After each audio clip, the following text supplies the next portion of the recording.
बहुत समय पहले एक बहुत ही सुंदर गांव हुआ करता था। यह गांव मूलतः अपने सुंदरता के कारण जाना जाता और इस गांव के निवासी भी काफ़ी मेहनती और ईमानदार थे। एक दूसरे की हमेशा सहायता किया करते, किसी को कोई परेशानी नहीं होने देते। लेकिन इस गांव में एक श्रापित घर भी था। लोगों का कहना था कि इस घर में आज तक जो भी गया है वापस लौटकर कभी नहीं आया। एक दिन एक व्यक्ति शहर से गांव में काम करने के लिए आया हुआ था। उसने गांव में ही एक कमरा लिया था। अरे भाई, तुम यहाँ नए हो क्या? पहले तो तुम्हें कभी नहीं देखा। जी, मैं यहाँ बिल्कुल नया हूँ और यहाँ काम करने के लिए आया हुआ हूँ। पास में ही एक कमरा ले लिया है। यहाँ रहने के लिए आए हो तो बहुत अच्छी बात है, लेकिन मैं तुम्हें बता दूं कि यहाँ एक श्रापित घर भी है। वहाँ कभी भी मत जाना। वहाँ जो गया है लौटकर कभी नहीं आया।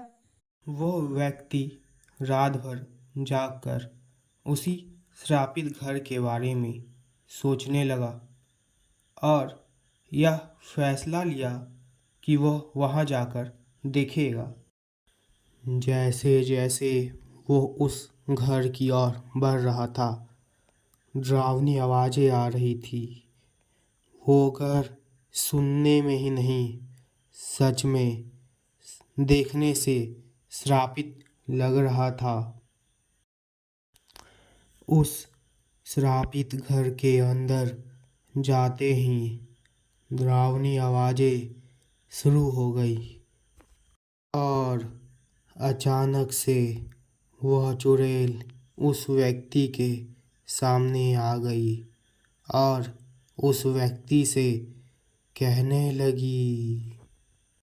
क्यों रे, गांव वालों ने तुझे नहीं बताया कि यह घर श्रापित है और यहाँ चुड़ैल रहती है? अब तू नहीं बचेगा। वो व्यक्ति डर के मारे दूसरे कमरे में भागकर आया, लेकिन वो चुड़ैल भी उसके पास आ गई और उसे भी मार दिया। अरे भाई, तुम लोगों ने सुना क्या?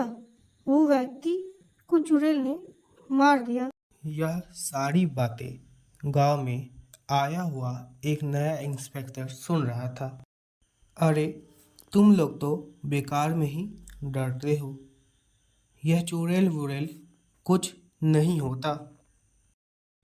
साहब, हमारा फर्ज है आपको बताना, नहीं तो आपका हाल भी वही होगा जो उस नए व्यक्ति का हुआ। वह नया इंस्पेक्टर उस घर में जाने का फैसला करता है और उसी रात वह उस घर में चला जाता है। वो घर उसे भी थोड़ा डरावना लगता है। जैसे ही वह उस घर में जाता है, चुड़ैल उसके सामने आ खड़ी होती है। तभी वह बंदूक निकालता है और चुड़ैल फिर ऊपर जाके गायब हो जाती है। उसे कुछ शक होता है। कल हम तीनों भूतिया महल जाएंगे। ठीक है साहब, जैसा आप कहो, लेकिन आपको हमारे आगे रहना पड़ेगा। हमें कुछ भी हुआ तो हमारे परिवार की रखवाली आप ही करोगे। उसी रात तीनों श्रापित घर की ओर चल पड़ते हैं। दोनों गांव वालों का डर के कारण हालत खराब हो रहा था ऊपर से डरावनी डरावनी आवाज़ें भी आ रही थी। जैसे ही वो घर के अंदर पहुंचते हैं, चुड़ैल उनके सामने आ जाती है। तभी पुलिस वाला कहता है कि तुम अपनी सच्चाई बताओ, नहीं तो मैं तुम्हें गोली मार दूंगा। नहीं नहीं, ऐसा मत करना। मैं तुम्हें अपने बारे में सब कुछ बताती हूँ। मेरा नाम रेशमा है और मैं यहाँ पर रहती हूँ। यह मेरा पोता है। मुझे अकेला देखकर कुछ लोग तंग करने लगे और ये हवेली बेचने के लिए कहा। तभी मैंने ऐसा किया। आज से आपको कोई भी तंग नहीं करेगा और ना ही यह हवेली बेचने को कहेगा। उस दिन के बाद से रेशमा दादी और उनका पोता गांव में सभी के साथ रहने लगे और श्रापित घर का डर सभी के मन से निकल गया।